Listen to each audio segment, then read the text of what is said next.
Learn में आज आपका स्वागत है फिर से। आज हम पढ़ेंगे पास्ट परफेक्ट टेंस के बारे में। सबसे पहले हम इसकी पहचान पढ़ेंगे कि जिन वाक्यों के अंत में चुका था, चुकी थी, चुके थे आदि शब्द आए वहाँ पास्ट परफेक्ट टेंस होता है। और इसमें लिया था, गया था, दिया था, अगर ऐसे शब्द आते हैं तब भी पास्ट परफेक्ट टेंस ही रहता है। और इसमें एक चीज और दी जाती है कि इन वाक्यों में दो कार्यों का वर्णन होता है और एक कार्य दूसरे कार्य से पहले समाप्त हो जाता है, किंतु दोनों कार्यों में भूतकाल में ही समाप्त होता है, इसलिए हम इसे पास्ट परफेक्ट टेंस से आते हैं। अगर कंफ्यूजन, बहुत सी जगह ऐसा होता है कि हम लोग कंफ्यूजन में हो जाते हैं, तो कंफ्यूजन नहीं होना चाहिए। दो वाक्य रहते हैं और दोनों ही वाक्य भूतकाल में ही समाप्त होते हैं।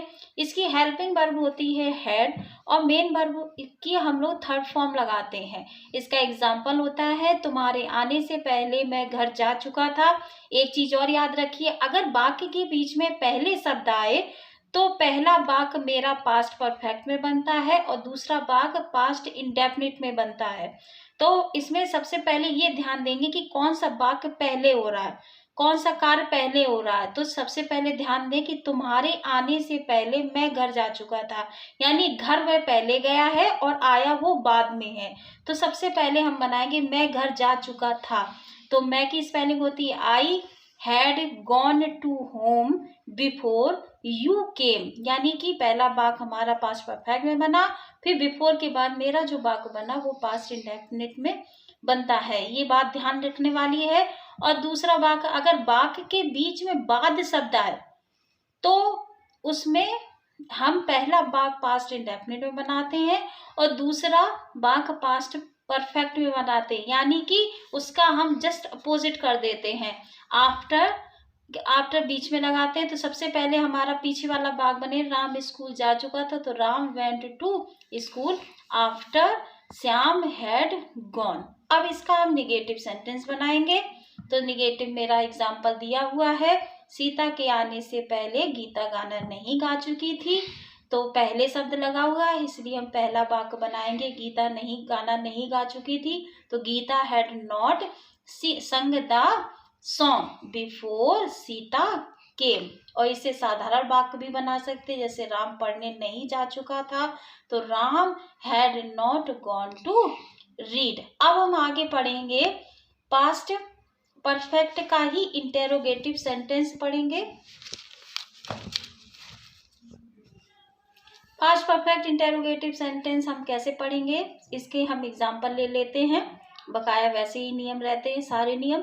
क्या राम घर जा चुका था, तो सबसे पहले अगर क्या शब्द आगे आता है, जैसे कि पहले वीडियो में बता चुके हैं हम, अगर वाक्य क्या से शुरू होता है तो सबसे पहले हेल्पिंग वर्ब लगाते हैं। तो हेल्पिंग वर्ब इसकी होती है हैड, तो had Ram gone to house. दूसरा भी वाक्य अगर देख लो, क्या गीता के आने से पहले माता जी मंदिर जा चुकी थी, तो had mother gone to temple before Gita came. अब आया कि सीता के जाने के बाद वह क्यों रोया था। अब इसमें ध्यान देने वाली बात है कि प्रश्नवाचक शब्द वाक्य के बीच में आया है, तो सबसे पहले हम वाक्य के बीच में जो प्रश्नवाचक शब्द आता है उसको हम पहले लिखेंगे भाई, फिर हम बनाएंगे। अब बाद शब्द लगा है तो पास्ट परफेक्ट में नहीं बनेगा, पहला वाक्य मेरा बनेगा पास्ट इंडेफिनिट में। तो वाई डिड इसलिए लगा है क्योंकि प्रश्नवाचक वाक्यों में डिड का प्रयोग किया जाता है। तो why did he weep after Sita had gone. अब हम पढ़ेंगे पास्ट परफेक्ट कॉन्टिन्यूअस के बारे में।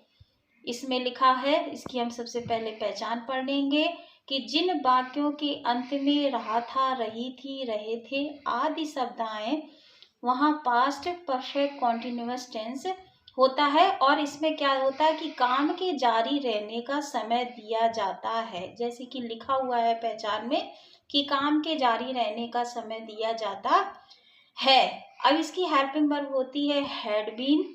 मेन वर्ब में फर्स्ट फॉर्म में आईएनजी लगाते हैं, जैसे कि पहले भी हम प्रेजेंट परफेक्ट कॉन्टिन्यूअस में पढ़ा चुके हैं कि अगर बजे शब्द आता है तो सिंस का प्रयोग करते हैं, अगर घंटे आए तो फॉर का प्रयोग करते हैं, यानी निश्चित समय के लिए सिंस का प्रयोग और अनिश्चित समय के लिए हम फॉर का प्रयोग करते हैं। तो वह 2 बजे से सोने जा रहा था, तो he had been going to sleeping since 2 o'clock। आगे का पढ़ते हैं इसका नेगेटिव सेंटेंस। जैसे कि दिया गया है, वह 2 घंटे से नहीं नाच रहा था, तो he had not been dancing for 2 hours। अब इंटेरोगेटिव जैसे कि पहले भी बता चुके हैं, क्या से शब्द शुरू हुआ है, तो सबसे पहले हम हेल्पिंग वर्ब लगाएंगे।